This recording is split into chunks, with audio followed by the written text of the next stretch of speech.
주님, 귀를 기울이시고 들어 주십시오. 나에게 은혜를 베풀어 주십시오. 주님, 주님께서 나를 돕는 분이 되어 주십시오. 주님께서는 내 통곡을 기쁨의 춤으로 바꾸어 주셨습니다. 나에게서 슬픔의 상복을 벗기시고 기쁨의 나들이 옷을 갈아입히셨기에 내 영혼이 잠잠할 수 없어서 주님을 찬양하렵니다.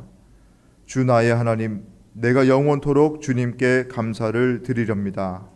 아멘.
교동문 58번 시편 133편의 말씀입니다.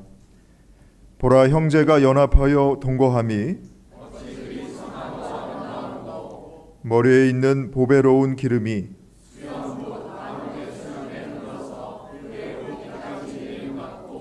헐몬의 이슬이 시온의 산들의 내림 같도다.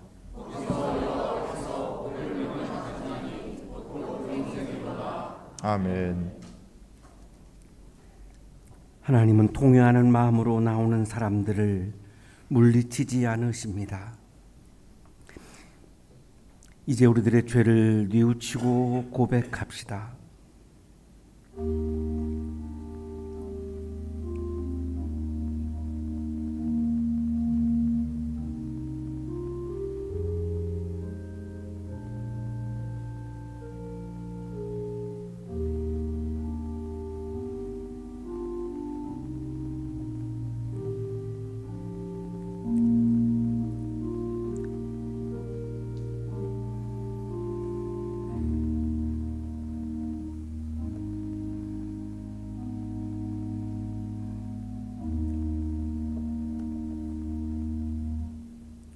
우리가 우리의 죄를 자백하면 하나님은 믿어우시고 의로우셔서 우리의 죄를 용서해 주시고 모든 불의에서 우리를 깨끗하게 해 주실 것입니다.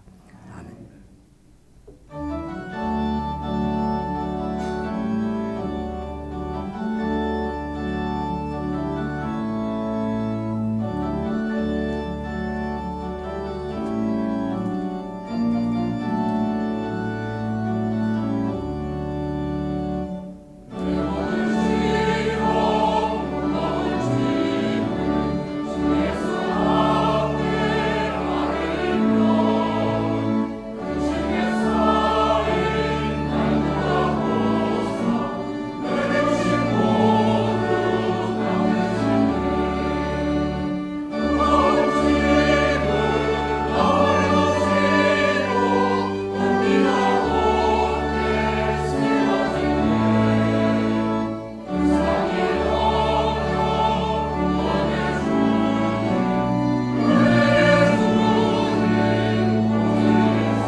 너희가 무거운 짐을 서르지라.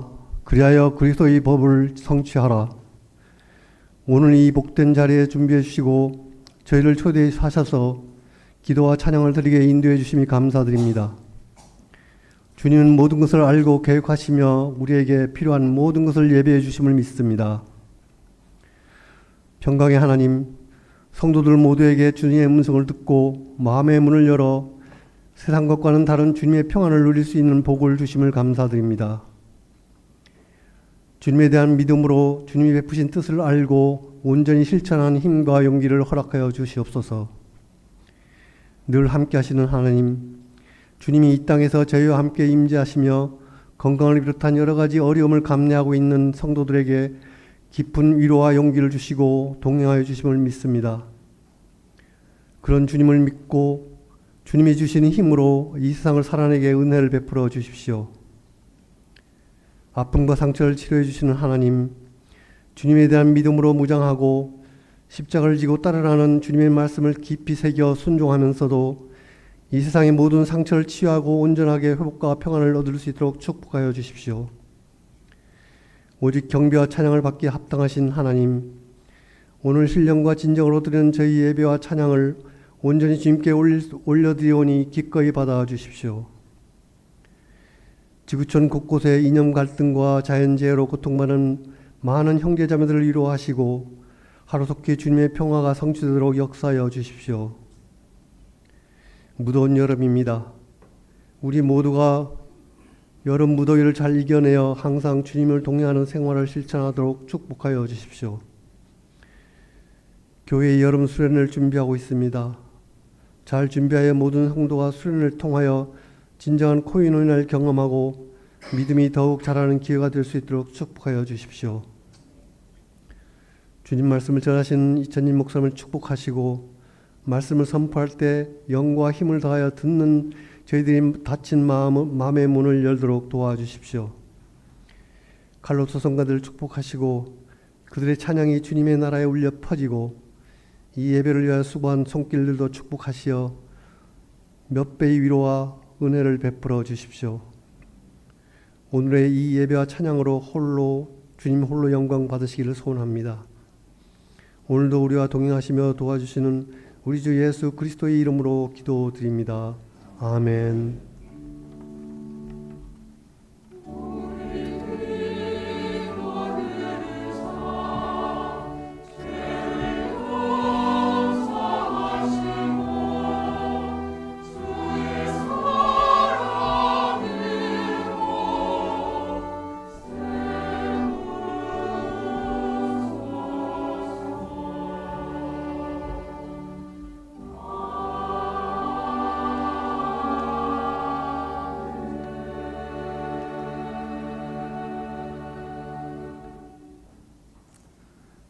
갈라디아서 6장 1절에서 6절까지 말씀입니다.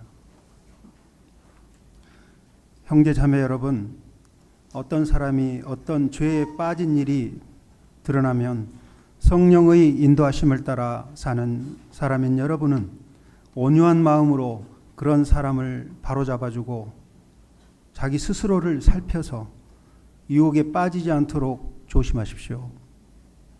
여러분은 서로 남의 짐을 져주십시오. 그렇게 하면 여러분이 그리스도의 법을 성취하실 것입니다. 어떤 사람이 아무것도 아니면서 무엇이 된 것처럼 생각하면 그는 자기를 속이는 것입니다. 각 사람은 자기 일을 살펴보십시오. 그러면 자기에게는 자랑거리가 있더라도 남에게까지 자랑할 것은 없을 것입니다. 사람은 각각 자기 몫의 짐을 져야 합니다. 말씀을 배우는 사람은 가르치는 사람과 모든 좋은 것을 함께 나누어야 합니다. 서신서의 말씀입니다.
은혜로운 찬양해 주신 성가대원들에게 다시 한번 감사의 박수하겠습니다.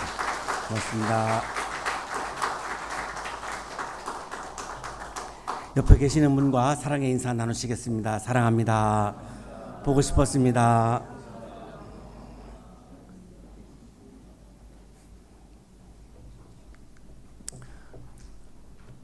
알베르 까뮈의 작품 페스트는 알제리의 오랑이라고 하는 곳에서 발생한 전염병을 배경으로 하고 있습니다. 이 전염병 앞에서 사람들이 세 가지 반응으로 나뉩니다. 순응하는 사람들, 회피하는 사람들, 그리고 반항하는 사람들로 나뉩니다.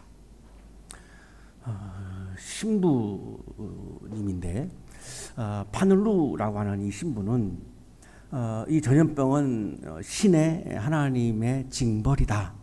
그래서 이걸 우리가 받아들여야 한다. 이런 입장입니다. 그래서 의료적인 조치도 받지 않습니다. 그건 하나님의 징벌에 대해서 반항하는 거다. 그래서 의료적인 조치도 받지 않습니다. 의사인 베르나르 리우는 아픈 사람들을 돌보고 치유하는 일을 열심히 합니다. 매일같이 병자들을 돌보죠. 전염병에 맞서서 싸우고 반항한 겁니다. 그러다가 아내가 죽습니다.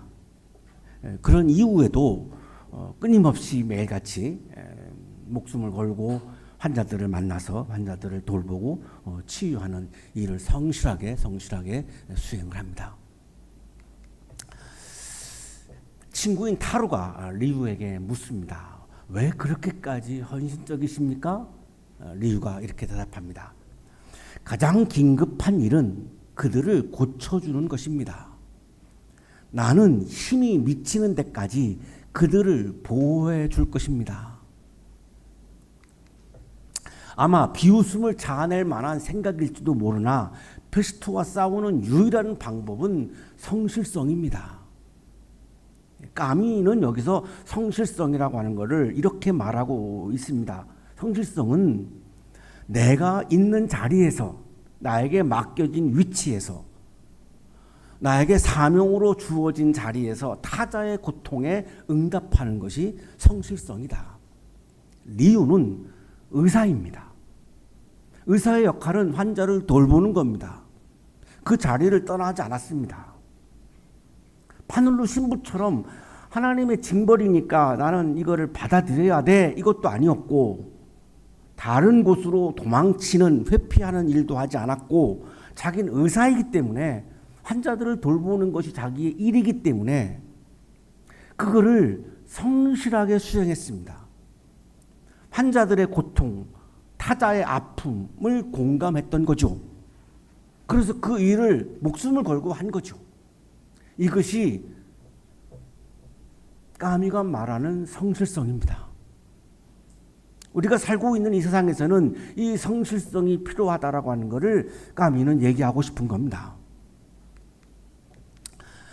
이거를 신학적으로는 하나님 나라의 윤리라고 말할 수 있고, 철학적으로는 레비나스가 말한 타자 앞에 선 책임의 눈뜸이라고 말할 수 있습니다.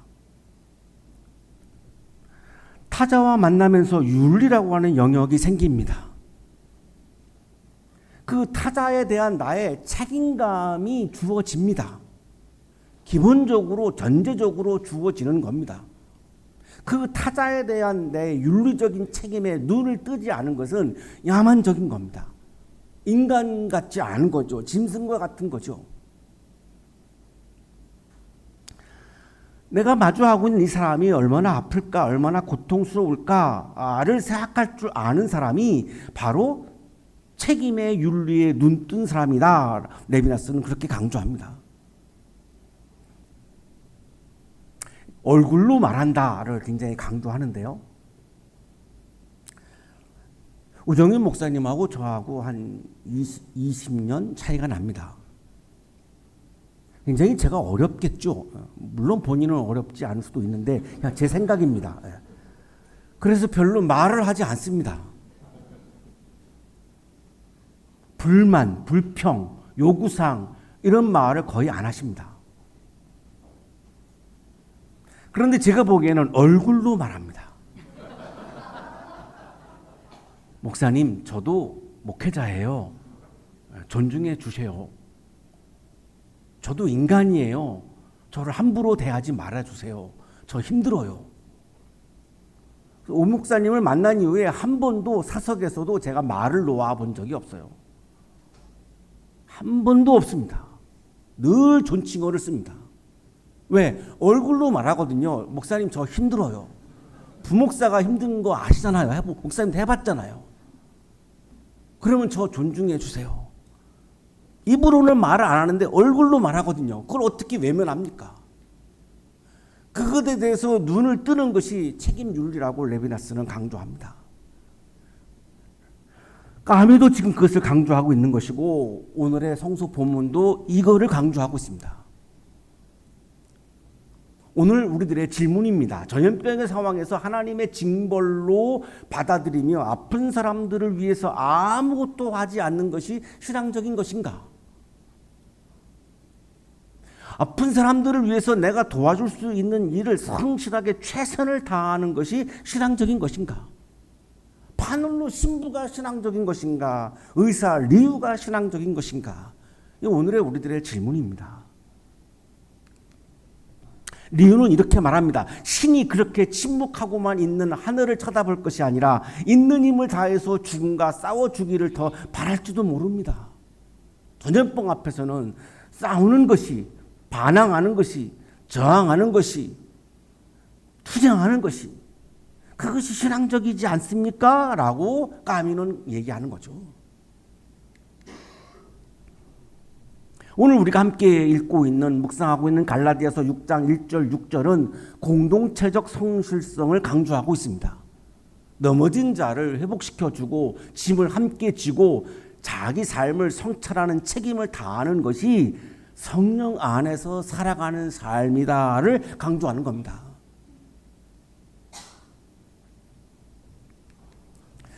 오늘의 성서 일과 본문은 이렇게 시작합니다. 형제자매 여러분, 어떤 사람이 어떤 죄에 빠진 일이 드러나면 어떤 사람이 죄를 범했습니다.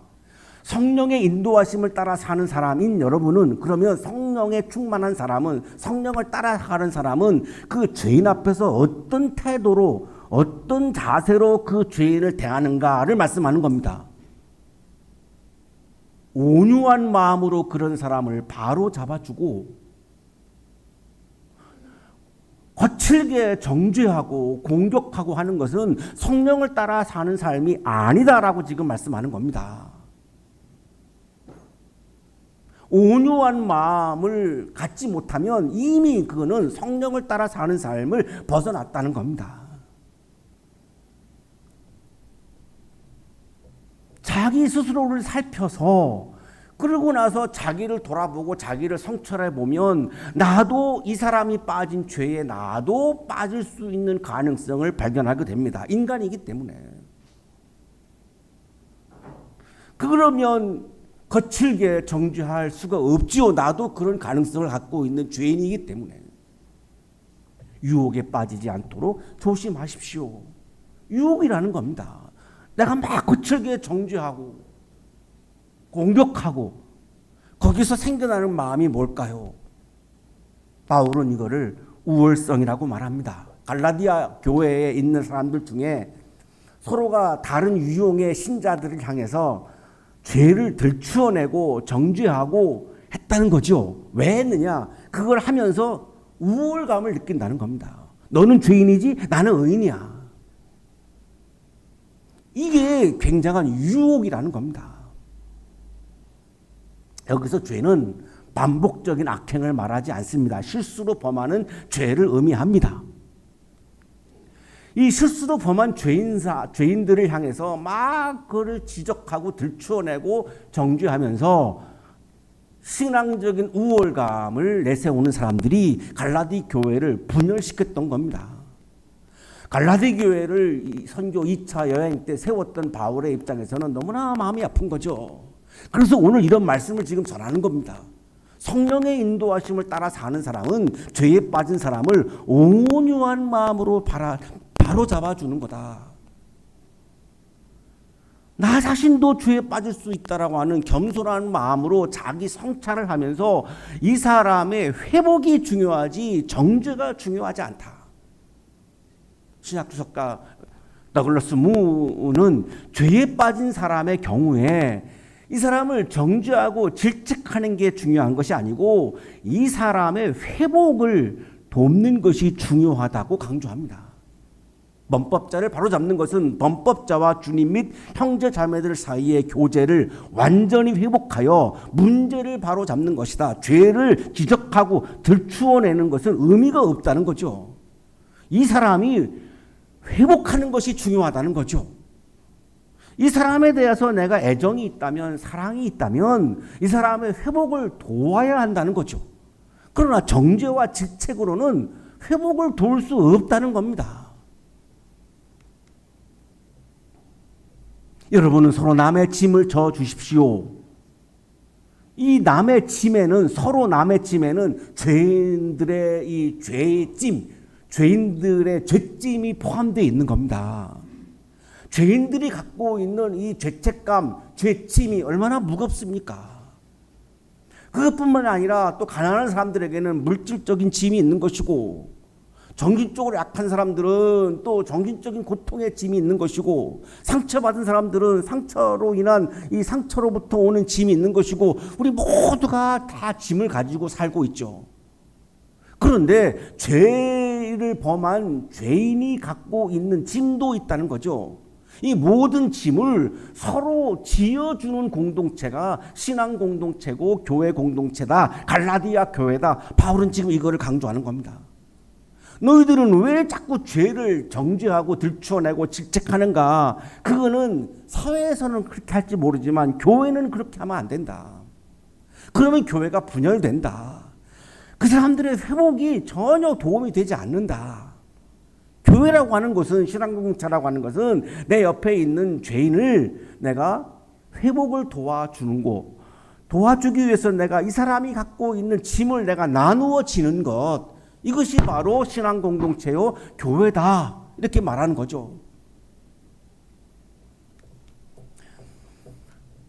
그러면 이웃의 짐을 지면 그 결과가 뭡니까? 그리스도의 법을 성취하실 것입니다. 율법을 성취하는 것은 정죄입니다. 정죄하는 것은 율법을 성취하는 겁니다. 그러면 짐을 나누어 지면은요, 사랑의 법인 예수님의 법을 성취하는 겁니다. 예수님은 율법을 완성하겠다라고 율법의 상대성을 강조하셨습니다. 다시 말하면 율법을 인정하지 않았습니다. 그러면 새로운 법이 있어야 되죠. 법이 없으면 무질 써야지니까. 그 예수님이 새로 세우려고 하시는 법이 사랑의 법입니다. 율법은 정죄하는 것을 낳지만 사랑의 법은 회복을 낳는다는 것입니다. 그러면 내가 옆에 있는 사람의 짐을 내가 나누어 지으면 예수님의 사랑의 법을 성취하는 것이다, 이렇게 말씀하는 거죠. 최선을 다해서 사랑을 실천하는 것이 예수님의 법을 내가 따르고 예수님의 법을 지키고 예수님의 법을 성취하는 것이다. 그렇다면 정죄하는 것은 예수님의 법을 따르는 것이 아닙니다.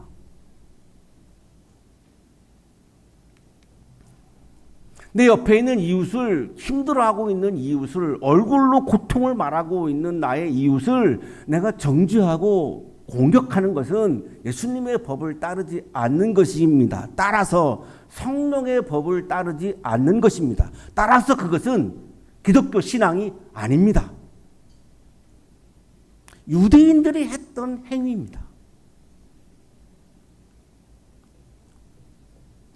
어떤 사람이 아무것도 아니면서 무엇이 된 것처럼 생각하면 그는 자기를 속이는 것입니다. 그렇게 서로의 짐을 지으려고 하는 것을 방해하는 것이 있다는 거죠.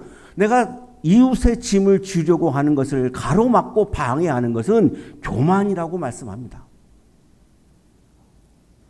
자꾸만 내가 우월감을 드러내고 싶으니까 정죄하는 건데, 이러면 이거를 교만이라고 바울은 말씀하는 건데, 그러면 내가 이웃의 회복을 도울 방법이 없어진다는 거죠. 그냥 내가 너보다 신앙적으로 우월하다라고 하는 그냥 자기 만족뿐이지, 내 앞에 얼굴로 고통을 말하고 있는 그 사람의 회복은 불가능해진다는 것입니다. 각 사람은 자기 일을 살펴보십시오. 그러면 자기에게는 자랑거리가 있더라도 남에게까지 자랑할 것은 없을 것입니다. 나 자신을 잘 살펴야지. 타자와 나를 비교하면 그 비교하는 데에서 교만이 나온다는 겁니다. 타자와 나를 비교하지 말고 나 자신을 돌아보라는 거죠. 나 자신을 돌아보면 나도 죄인이죠. 나는 죄인이 아닌가요? 내가 공격하고 있는 그 사람만이 죄인인가요? 죄의 종류는 다를지 모르지만 나도 역시 죄인인 거를 내가 부정할 수가 없어요. 그런데 상대방과 나를 비교하면 여기서 교만이 나오고, 이 교만은 자꾸만 공동체를 분열로 몰아가고 서로의 짐을 짓는, 서로의 짐을 지어주는 것을 다 가로막아 버리고 결국은 교회는 풍지박산될 수밖에 없다를 지금 바울은 갈라디아 교인들에게 지금 강조하고 있는 것입니다. 사람은 각각 자기 몫의 짐을 져야 합니다. 아까 2절에서 나왔던 짐과 5절의 짐은 다른 원어를 사용하고 있습니다. 앞에 2절에 말씀하신 짐은 공동체의 짐이고, 5절에서 말하고 있는 것은 개인적인 책임을 져야 하는 짐입니다. 우리 하나님의 심판대에 나중에 서게 되면 내가 살아온 것을 가지고 심판을 받게 되죠. 이건 전적으로 나 개인의 책임입니다. 이거는 누가 대신 지어줄 수가 없습니다. 우리 청년들 시험 볼 때 누구도 대신해 주지 못하죠. 취업하는 거 누가 대신 못 해줘요. 내가 해야 돼요. 결혼하는 거 누가 대신 어떻게 결혼해줘요. 내가 해야 되거든요. 그때 굉장히 외롭다, 고독하다라고 하는 것을 경험하죠. 하나님의 심판대에 서는 것도 내가 홀로 서는 겁니다. 내가 평생 살아온 삶을 심판받고 평가받는 건데 이건 누구도 도와줄 수 없습니다. 내가 살아온 삶을 가지고 그대로 하나님 앞에서 심판받는 거죠. 내가 책임을 져야 되는 거죠. 그런 짐을 여기서 5절에서는 말하는 겁니다. 내가 책임져야 되는 짐을 돌아봐야지, 왜 실수로 죄를 범한 사람들의 죄를 왜 그렇게 뚫어지게 쳐다보고 있는가? 그것이 무엇에 도움이 된다는 것인가? 공동체에 도움이 된다는 것인가? 사회에 도움이 된다는 것인가? 그 고통의 짐을 쥐고 있는 그 이웃에게 도움이 된다는 것인가? 무슨 도움이 되는가? 아무런 유익함이 없지 않은가? 그 시간에 자기를 돌아봐야 하지 않겠는가? 말씀을 배우는 사람은 가르치는 사람과 모든 좋은 것을 함께 나누어야 합니다. 짐만 나누는 것이 아니라 가르치는 사람과 배우는 사람 사이에는 좋은 것들도 나누어야 합니다. 여기 좋은 것은 물질적인 것도 포함하고 영적인 것도 포함하고 삶을 전부를 포함하는 거죠. 이 초대교회 때 굉장히 이 공동체적인 경제 시스템을 우리들에게 지금 보여주고 있는 장면이기도 한데, 이 복음은 말씀만 나눈 것이 아닙니다. 초대교회는 말씀만 나눈 것이 아니라 삶과 물질 전부를 함께 나누었던 거죠. 바울은 가르치는 사람과 배우는 사람 사이에 허물 없는 사랑의 관계를 주문하고 있는 겁니다. 가르치는 사람과 배우는 사람 사이에는 이 짐도 함께 나눠야 하지만 사랑도 나눠야 한다라고 하는 것을 강조하는 거죠. 오늘날의 선생님들과 제자들 사이에서도 매우 중요한 덕목이죠. 지식만 나누는 게 아니죠. 선생님과 제자 사이에는 지식만 나누는 게 아니죠. 거기에 사랑이 없으면 허무한 지식이 돼버립니다. 그래서 우리 학교의 대학임에도 불구하고 건학기념이 사랑의 실천인 겁니다. 놀라운 겁니다. 이런 배경이 있는 겁니다. 보네포 목사님은 나치 정권에서 저항했습니다. 감옥에서도 수감자들을 매일같이 돌보았습니다. 한 수감자가 자살을 기도했습니다. 정신적으로 완전히 무너진 거죠. 보네포는 그분을 책망하지 않았습니다. 정죄하지 않았습니다. 외면하지 않았습니다. 매일같이 그 한 사람을 위해서 성경을 읽어주고 그 사람의 손을 붙잡고 기도해 주었습니다. 그 사람의 정신적인 고통과 정신적인 짐을 감옥살이 하는 상황에서도 함께 나누어 줬던 겁니다. 사형 집행하는 날, 보네퍼 나와! 라고 하는 소리가 울려 퍼졌을 때 보네퍼는 성경책을 들고 마지막으로 그 수감자들을 위해서 기도회를 인도합니다.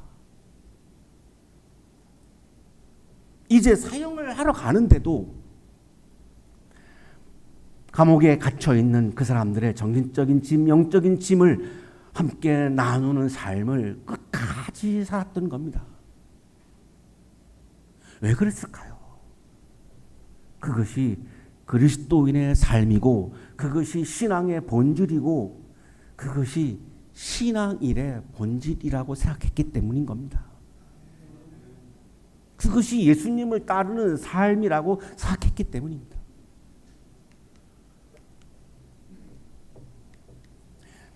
보네퍼는 이렇게 말합니다. 그리스도인의 형제에는 우리가 실현해야 할 이상이 아니라 하나님이 그리스도 안에서 이룩하신, 그래서 우리가 참여할 수 있게 된 현실이다.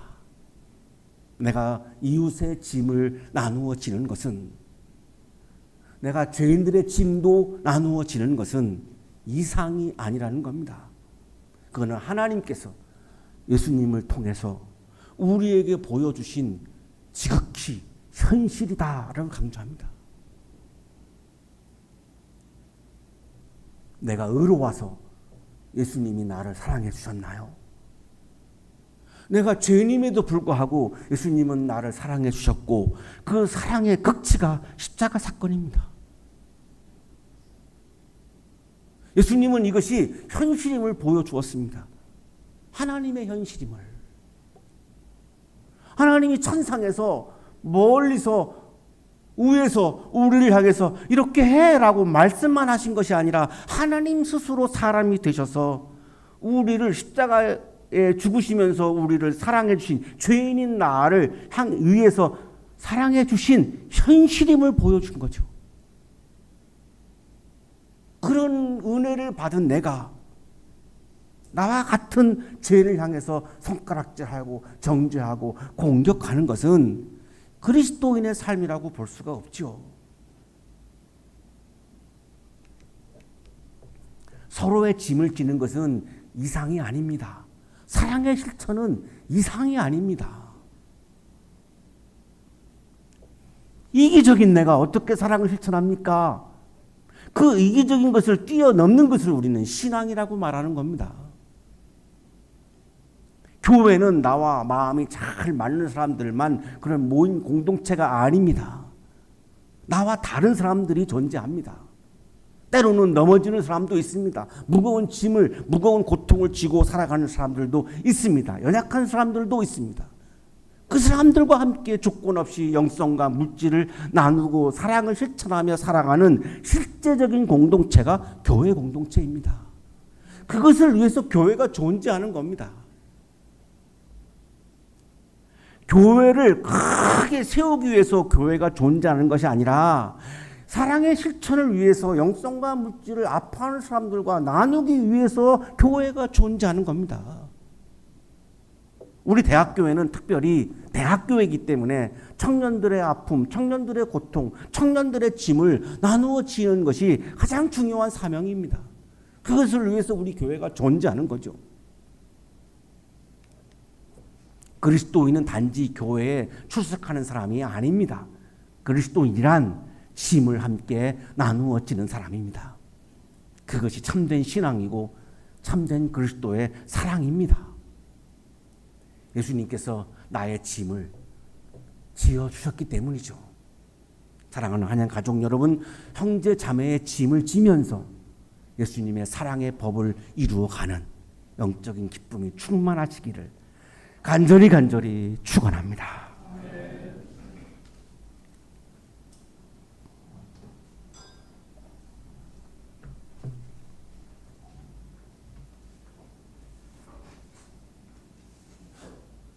거룩하신 주님,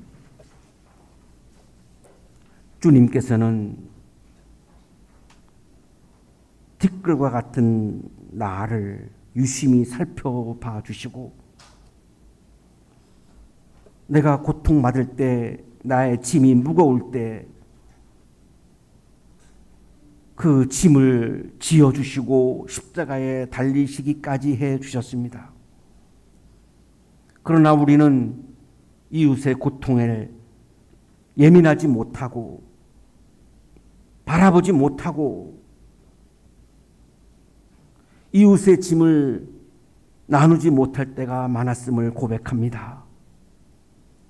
우리를 긍휼히 여겨주시고 불쌍히 여겨주시고 우리에게 참된 신앙을 부어주셔서 매일 일상 속에서 내 옆에 있는 사람이 고통당할 때, 힘들어할 때, 짐을 지고 있을 때 기꺼이 기쁨으로 그 짐을 나누어 질 수 있는 참된 그리스도인으로 살게 해 주옵소서.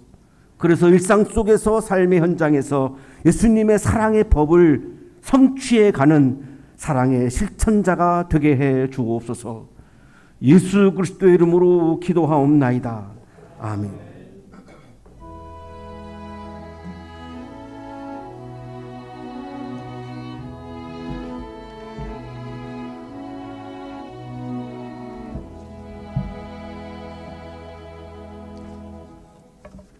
자, 교회 소식 전해드리겠습니다.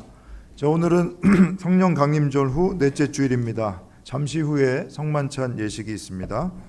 다음 주일은 성령 강림절 후 다섯째 주일로 해당 성서일과 본문은 누가복음 10장 25절에서 37절까지의 말씀입니다. 자, 이 본문을 가지고 담임 목사님께서 경계를 넘어 사랑하라 라는 제목으로 설교해 주실 텐데 주중에 말씀을 묵상해 주시기를 바랍니다. 자, 오늘 모임 안내입니다. 오늘 거룩한 독서 모임 12시 40분부터 세미나실에서 진행하고 청년교회 모임은 예배 후에 친교실에서 모이도록 하겠습니다. 자, 2025년 전교인 수련회가 7월 20일 주일 여주 일성콘도에서 개최됩니다. 자, 이번 수련회에는 작년에 새로 부임한 에리카 한양대학교의 이영진 목사님 좀 새로 모시고 특강을 듣는 시간을 갖습니다. 교우 여러분들 일정 좀 기억하시고 적극적으로 많이 참여해 주시기를 부탁을 드리겠습니다. 자, 이어서 교우 소식을 전해드립니다. 현재 한양대학교 우리 기독교 동아리 DSM에서 활동하고 있는 우리 청년교회의 4명, 우리 최은진, 그 다음에 이승우, 허무혁, 김유민님 이렇게 4분이 내일 7월 7일부터 7월 19일 토요일까지 말레이시아로 단기 선교 여행을 다녀오게 됩니다. 이 말레이시아에 가서 오랑 아슬리 맞나요? 오랑 아슬리라고 하는 이 소수 원주민 부족들 그리고 미얀마에서 온 난민들 그리고 현지 대학생들 대상으로 이제 선교 사역을 하는데 제가 물어보니까 K-팝 댄스 가능할지 모르겠는데 K-팝 댄스와 태권무 그리고 한복 체험 이런 우리 K 문화를 가지고 아마 이제 복음을 좀 매개로 전하려고 하는 것 같습니다. 말레이시아가 아시는 것처럼 이슬람을 국교로 하고 있기 때문에 이 선교 활동이 제약이 많은 걸로 알고 있는데 우리 4명의 청년들 좀 잘 다녀올 수 있도록 우리 교회 여러분들 기도해 주시고 그곳에서의 사역 아마 이제 계속 장기적으로 하게 될 텐데 잘 좋은 열매 맺을 수 있도록 교회 여러분들 기도해 주시기를 부탁을 드리겠습니다. 오늘 한 명은 이제 집에 지금 방학이어서 집에 지금 내려가 있고 3분이 지금 자리하고 있는데 잠깐 자리에서 일어나실까요? 우리 최은진 청년, 이승우 청년, 그다음에 김유민 청년, 허무혁 청년은 지금 집에 내려가 있습니다. 이렇게 3분 다녀오실 텐데 2주 동안의 여정 가운데 주님이 함께 하시기를 우리 격려의 박수로 함께 해주시기 바랍니다. 감사합니다. 네, 앉아주시죠. 자, 그리고 오늘 우리 교회에 새로 방문하신 분을 소개해드리겠습니다. 이한철 성도님의 소개로 오신 것 같은데요. 피스랜드 미션의 이사장님을 지금 경험으로 지금 사역하고 계십니다. 김희진님, 네, 어디 계실까요? 네, 잠깐 자리에서 일어나시죠. 네, 오늘 우리 교회 새로 오셨는데 네, 환영합니다. 잘 오셨습니다. 고맙습니다. 네. 그리고 그 외에 교회 기타 소식과 예배 안내는 여러분 가지고 계신 주보를 참조하시면 되겠습니다. 자, 이상 교회 소식 알려드렸습니다.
거룩하신 주님, 오늘 우리들에게 이웃의 짐을 서로가 짓는 신앙과 믿음을 부어주셔서 감사합니다. 감사의 마음을 찬양과 예물에 담아 올려드리오니 기쁘게 받아주시고 찬양과 예물을 드리는 손길 위에 크신 은혜를 부어 주옵소서. 예수 그리스도의 이름으로 기도하옵나이다. 아멘.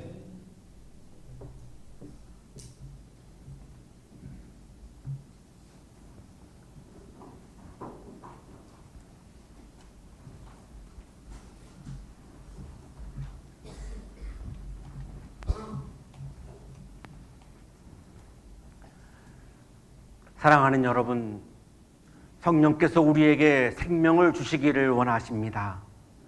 주님의 살과 피를 먹고 마심으로 지쳐있던 영혼들이 새 힘을 얻게 될 것입니다.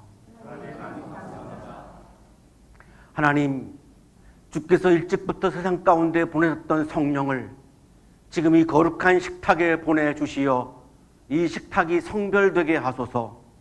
이 떡과 이 잔이 우리를 위한 그리스도의 살과 피가 되게 하시고 영의 양식이 되게 하소서. 장도주 성령께서 사랑하는 아들의 말씀을 성취하소서. 주 예수께서 잡히시던 밤에 떡을 가지시고 감사드리신 다음에 떼시며 이것은 너희를 위하는 내 몸이니 이것을 행하여 나를 기념하라 하시고 잡수신 후에 또 이와 같이 잔을 가지시고 이 잔은 내 피로 세운 새 언약이니 이것을 행하여 마실 때마다 나를 기념하라 하셨습니다. 이 신앙의 신비가 크고 놀랍습니다.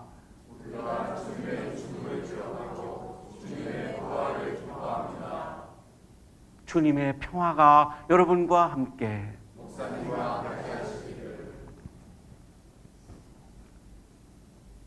이것은 여러분을 위해 주신 그리스도의 몸입니다.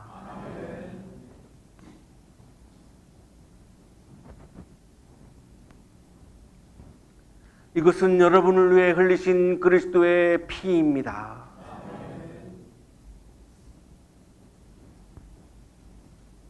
이는 목사님을 위해 주시는 그리스도의 몸입니다. 아멘. 그리스도의 피입니다. 아멘.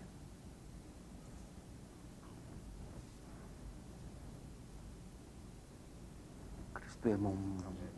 그리스도의 피. 그리스도의 몸. 아멘. 아멘. 그리스도의 몸. 그리스도의 몸.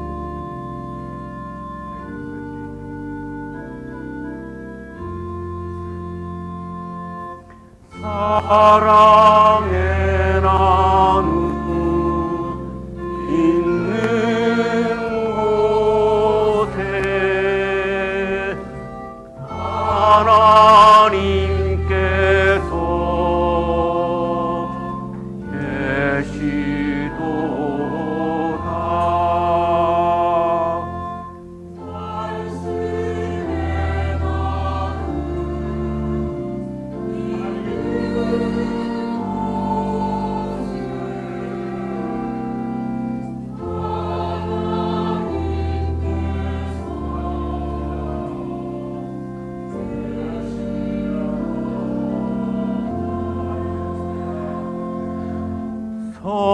성찬의 나눔 있는 곳에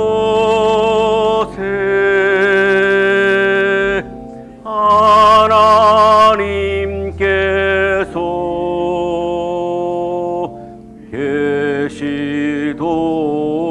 계시도다. 사랑의 나눔 있는 곳에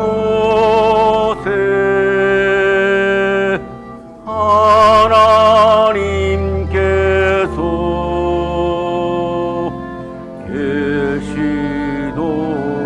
계시도다.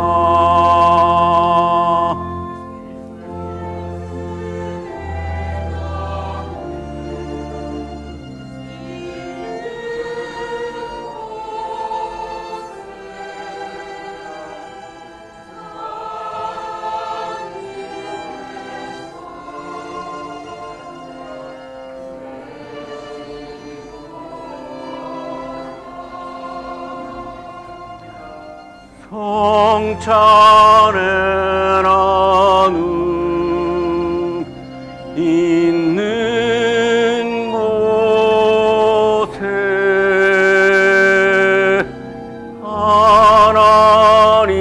하나님께서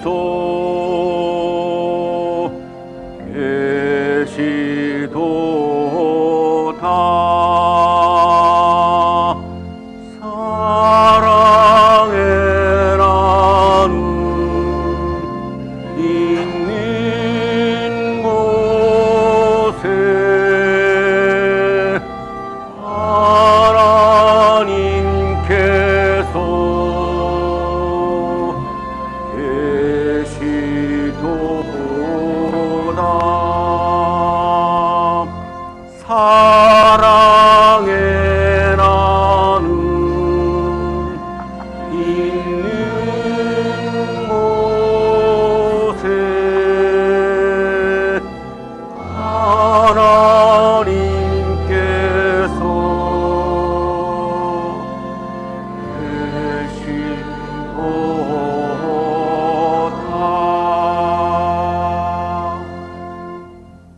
하나님 성만찬을 통해 주님의 나라에서 있을 잔치를 미리 맛보게 하심을 감사드립니다. 이 땅의 모든 사람들이 하나님 나라의 기쁨을 누리기를 소원합니다. 한양동산의 젊은이들을 통해 하나님의 나라가 확장되기를 원합니다. 성찬을 먹고 마신 우리가 하나님 나라를 꿈꾸며 함께 나아갈 수 있도록 우리에게 용기와 힘을 더하여 주소서. 성령의 바람으로 생명의 기운을 불어넣어 주시는 예수 그리스도의 이름으로 기도드립니다. 아멘.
이제는 우리에게 하나밖에 없는 생명까지도 아낌없이 사랑으로 나누어 주시는 예수 그리스도의 은혜와 오늘도 우리에게 말씀을 주시는 하나님의 사랑하심과 우리에게 생명의 영을 허락하여 주시는 성령의 역사하심이 이웃의 짐을 나누어 지기 위해 세상을 향하여 힘차게 나아가는 우리 모든 한양 가족들의 삶 속에 지금부터 영원토록 함께 하시기를 간절히 축원하옵나이다.